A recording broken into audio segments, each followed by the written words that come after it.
కామారెడ్డి జిల్లాలో వర్షాభావ పరిస్థితులు రైతులను తీవ్ర ఆందోళనకు గురిచేస్తున్నాయి. ఖరీఫ్ సీజన్ ప్రారంభమై నెల రోజులు కావస్తున్నా ఆశించిన స్థాయిలో వర్షాలు కురవకపోవడంతో సాగునీటికి కటకట ఏర్పడింది. బోరుబావుల్లో నీటి మట్టాలు గణనీయంగా పడిపోవడంతో రైతులు పంటలను కాపాడుకోవడానికి ట్యాంకర్ల ద్వారా నీటిని కొనుగోలు చేసి పోయాల్సి వస్తోంది. బిక్కనూరు మండలం జంగంపల్లి గ్రామ శివారులో మొక్కజొన్న విత్తనాలు నాటి 20 రోజులు గడుస్తున్నా వర్షాలు కురవకపోవడంతో మొలకెత్తిన మొక్కజొన్నను కాపాడుకునేందుకు ఆముదాల రమేష్ అనే రైతుకు ట్యాంకర్ల నీరే దిక్కైంది. ట్యాంకర్ల ద్వారా నీటిని తీసుకొచ్చి బకెట్లలో పట్టి మగ్గులతో మొక్కలకు పోస్తున్నారు. చుక్క నీరు కూడా వృధాగా పోకుండా జాగ్రత్త పడుతున్నారు.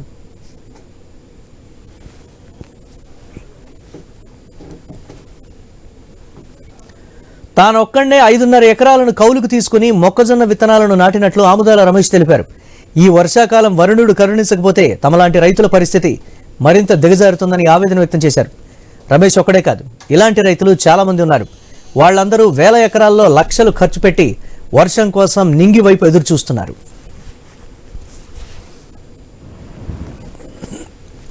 నాకు వర్షం మక్క మొత్తం ఎండిపోతున్న ఉద్దేశంతో ఈరోజు 10 మంది కూలీలు తెచ్చి 2 ట్యాంకర్లు కిరాయికి పెట్టి ఈ ట్యాంకర్ ద్వారా డ్రమ్ములు పోసుకొని డ్రమ్ముల నుంచి బకెట్లు తీసుకురాం బకెట్లతో తీసుకుపోని మరి ప్రతి మొక్కకు ఒక్కొక్క బకెట్ పోసి వాళ్ళకి ఇస్తుంటే వాళ్ళు పోస్తారు.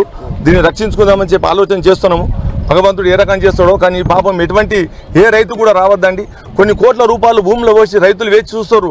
ఇగ పడుతుందా వర్షం, అగా పడుతుందా వర్షం అని చెప్పి దాన్ని ప్రతి పంట చేసిన రైతు కూడా వాస్తవానికి చెప్పాలంటే ఎవరు నిద్రపోతలేరు.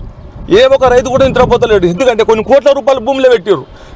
ముందస్తు వర్షాలు కొట్టే వరకు అందరూ ఆనందంతో వేసాము.